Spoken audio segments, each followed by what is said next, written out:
সে আমার নির্বাচন করে নাই, আমার দলের অন্য জেলার মানুষ চিনি না, জানি না। ওর দিকে তাক করে ক্যামেরা, কে বলেছে যে হামজালার লোক ন্যায় এবং ইনসাফের লোক বলে এখন এই কাজ করতেছে? এর জবাব আমি না নেওয়া পর্যন্ত আমি কিন্তু ওদেরকে ছাড়বো না। আমি আগে বলছি, এলাকার মানুষ কাঁধের উপরে উঠে আরে বাহাদুরপুর নিয়ে আসতে হবে আগে, তারপরে দেখবো এত বড় কলিজা কার আছে। ওই লোক 1 মাস আগে চাকরি নিছে, আমার কোনো দল বল না, কিন্তু এখানে হামজালার লোক, ন্যায় এবং ইনসাফের লোক আইসা এই কাজ করতেছে, ন্যায় এবং ইনসাফকে কুটক্ষ করেছে। হামজালার লোক বলে এলাকার মানুষের ভিতরে বিভ্রান্ত ছড়িয়েছে। আজকে যদি ও এখানে থাকতো, আমি ওর জিবলাটা টান দিয়ে ছিঁড়ে ফেলতাম।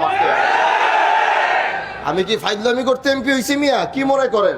যেটা হয়েছে এটা ভুল হয়েছে। আমি বলেছি ওই সময় যদি ধরে ওরা আমার কাছে আনতো, আমার যে পায়ে যে জুতাটা পরা, 2টা লাঠি দিয়ে ওর কক্ষি ফাটাই দিতাম, পরে হাসপাতালে যা চিকিৎসা লাগতো এটা আমি করাতাম। এখন আমি আইনের হাতে যেহেতু চলে গিয়েছে, সর্বোচ্চ বিচার অর্জন ওইখানে করা হয়। আমি ওসি সাহেবকে বলবো, প্রশাসনকে বলবো, কোনো ধরনের কোনো ছাড় যেন দেওয়া না হয়। আগামীতে শিবচরের মাটিতে এরকম বিচার এটা করতে হবে। আগামীতে অন্তত আমার এরিয়ার ভিতরে এরকম সাহস যেন কারো না হয়। অন্য এলাকার থেকে এসে আমার এলাকার ভিতরে বদনাম করে দিয়ে গেছে। একটা মাদ্রাসার বদনাম একজনের, এই সমস্ত জারাজের বাচ্চাগুলোর জন্য আলেমদের বদনাম হচ্ছে। বিভিন্ন পাগড়িওয়ালা টুপিওয়ালাদের আঙ্গুল তুলে কথা বলার সাহস পাচ্ছে ইচ্ছাগুলোর জন্য। এজন্য আমি প্রশাসনকে বলবো, সর্বোচ্চ আমার এলাকায় অন্তত যেন, বাংলাদেশে আমি চাবো অন্তত এই এরিয়াতে আর দ্বিতীয়বার জনের সাহস কারো যেন না হয়। এদের কারণে আগামীতে কোনো আলেমের বদনাম হবে। এই জন্য এটা এরকম যদি আল্লাহ না করুক আর কখনো না হয়, এই জন্য বলছিলাম যে আমার কাছে আনতেন, আমি ওর শিক্ষা দিতাম, পুরো বাংলাদেশের মানুষ ভয় পেয়ে যেত যে করলোটা কি।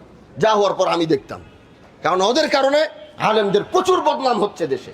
আলেমরা মুখ দেখাতে পারছে না মানুষ, আর বামপন্থীরা তো বসেই আছে এই ভুলগুলো ধরে আলেমদেরকে কলঙ্কিত করার জন্য।